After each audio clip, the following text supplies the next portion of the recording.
Welcome to The Explainer. Today, we're diving into something absolutely crucial. We are looking at how to seamlessly integrate Claude with powerful automation platforms. Think Zapier, Make, NN, the whole shebang. Now, I want you to picture Claude not just as a piece of software, but as an incredibly capable, highly eager employee. You know the type, right? Ready to tackle literally anything you throw at them. But here is the catch. If you just let this super eager employee run wild without any rules, you're going to end up with total chaos. But if you provide clear instructions and set strict boundaries, the results are completely magical. So we're going to explore exactly how to set those boundaries today. Okay, let's dive into this roadmap. Think of this as your practical, step-by-step guide.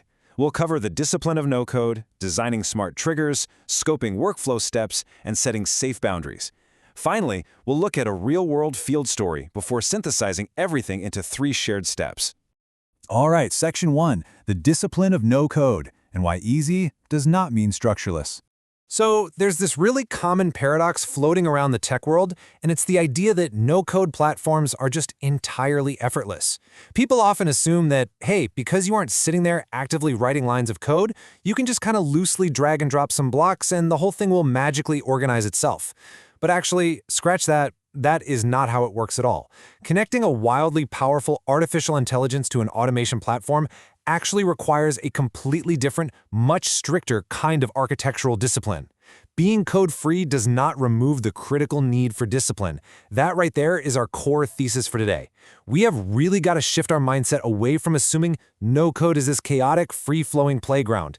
Instead, we must understand that it requires contained precision to function properly. And honestly, that's what's going to prevent errors and save you a massive amount of valuable time and money. Moving right along to Section 2, designing smart triggers, the very first step in the workflow. Now, what's really interesting about this is that to truly understand triggers, we have to look at the chronological life cycle of an automation. Absolutely everything starts with a trigger. If your trigger is poorly designed, every single action downstream is going to fail. It's like a domino effect. Let's contrast 2 different approaches here. A notoriously weak setup is one that blindly tells the system to run Claude on every single new incoming email. Guys, this is incredibly wasteful. It dramatically increases your API costs and practically guarantees false positive results. Why? Because Claude is going to attempt to process everything: junk mail, random newsletters, personal notes, you name it. On the flip side, a precise and strong approach runs the automation only if the subject specifically contains the words support request and comes from specific verified domains. This secure method saves money and guarantees that your data stays perfectly clean. Section 3. Scoping the workflow step, keeping Claude focused. So this part represents the central processing step of our automation. Now, remember our metaphor? Claude acts exactly like an incredibly capable but overly eager employee.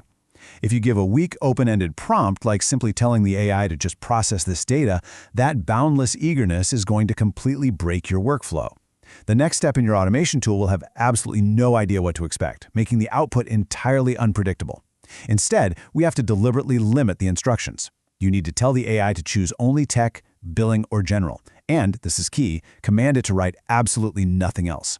By using a strong, strict, multiple-choice prompt, you allow the very next step in your workflow to reliably use that clean output as a logic condition. Section 4. Setting safe boundaries and managing high-risk actions.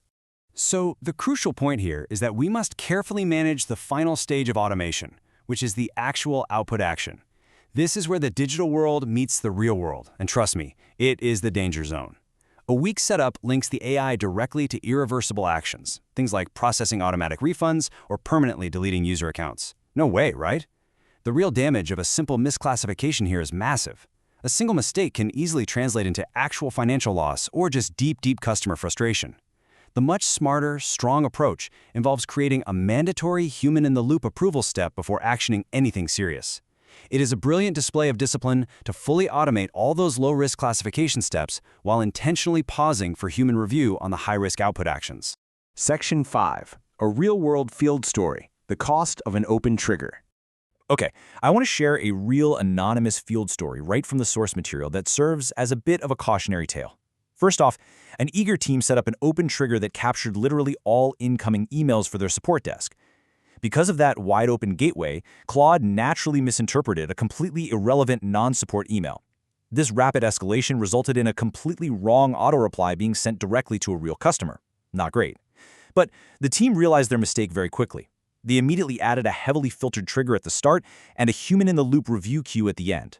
And this brilliantly illustrates what we've been talking about because after implementing this strict discipline, their errors dropped to 0 almost instantly. Section 6. 3 Shared Steps Summary. Synthesizing the discipline. Let's see how this all builds together and synthesize this core philosophy into a very tight, highly actionable framework that you can apply immediately to your own projects. Step 1, you absolutely must filter the trigger so you only process what truly matters. Step 2, you must limit the step so the AI provides exactly one clear, predictable output. And Step 3, you must keep the human in the loop for anything that carries high risk.